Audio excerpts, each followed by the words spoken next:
I love the car. Mm-hmm. Tell me about it. What should I be excited about? Well, this is the award-winning Honda Insight. It's won Car of the Year, the Green Car Journal in 2019. Right.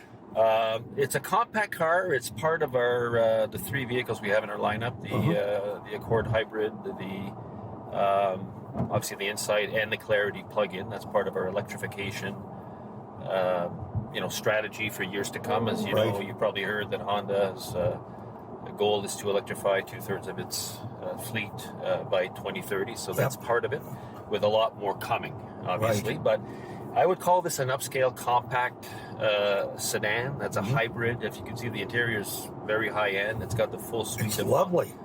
A full suite of Honda sensing, driver assist and safety features. It's very, very comfortable to drive, and I think this is going to be a winner for us for sure. Fabulous. Meantime, you had a pretty good year in 2019. We did. So you're coming off a good year. Yep. Are you looking forward to another good year, or Well, you know what? We see the market is going to, I would say, stabilize, because we've had about 10 years of continuous growth. Right. So we see those signs, and how we're going to perform within that market. We still think that, with our Civic and a lot of people vacating the car segment, Civic's a very popular car. We don't see us giving any kind of volume on that front. We're looking at the strength of our CRV also. So we think we're going to have the two key vehicles that will sort of help us sort of maintain, if you will, our performance of 2019.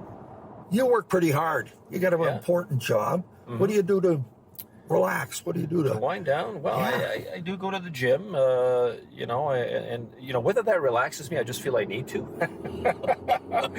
So I also play hockey. Yeah. Old timers hockey, right? Well, I play with young guys, with the Honda team, and so I just need a longer hockey stick to try to keep up with. What position do you play? I play defense. So you crunch people on occasion. Well, you can't really crunch them, but you can get in their way in a in a physical way. Well, yeah, for sure. Well, no, it's marvelous. And you have a cottage that you go to on the weekend in the wintertime. Yeah, I do. It's occasionally we get there every chance we get. That's our place to relax and to take in whatever nature gives you. Right? It's a good place for us for sure. Fabulous. Now, I was going to say and this is a question I ask everybody these days. Auto shows. Yeah. Do you still see value in auto shows? Do you feel that it's the return on investment is working for you? Yeah. Well, we listen. There's still a lot of people that attend auto shows. That's we certainly can't, especially in Canada, and Toronto's done a very good job to again continually try to do things to increase the number of people who attend. To us, it's becoming now a brand play. Right. And so we're using it to really talk to Canadians or, show attendees, what Honda is all about. We have a very strong manufacturing base in Canada.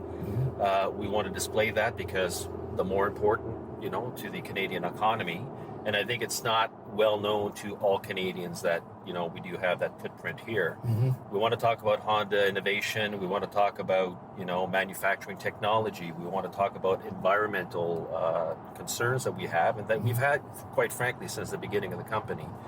So it's really educating the consumers about our brand, what we stand for, and hopefully get some traction that way. So we have a new booth that we've developed for the auto show season, but also for any public event that we're going to be involved with. And I think that that's a really wise decision because it's kind of, you can pack it up and take it almost anywhere. Do you think that there will still be the same emphasis on cars for every family, a car in every driveway, or is it all going to be autonomous? Yeah. Are we all going to be driving flying planes? Yeah, there's a lot of talk about that, which is really interesting because if you're a casual observer, not really intimately involved with the industry, and you read about some of the things that are being written about, which are really, things that'll happen at some point in the future, but you might be left thinking that it's imminent. That's part of the problem. Autonomous. Well, it's here today because if you read certain articles, it's all as if it's happening. Right.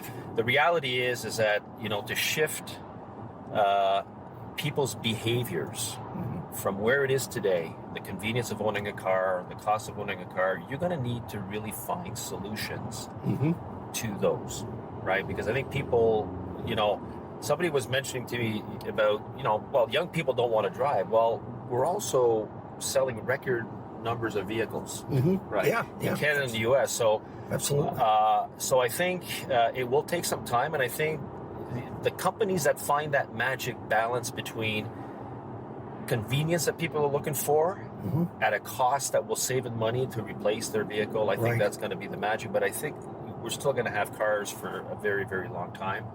And I think the key thing in the industry is to find ways to reduce the carbon footprint.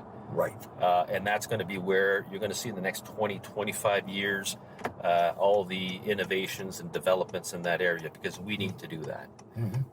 And I think that's what's more imminent, if you will, relative to, as opposed to flying taxis and, I know, but still, that space age stuff is always fascinating for people to think about, right? It is, and it's a good thing to write about because it intrigues people, and certainly you get some traction that way. That's for sure.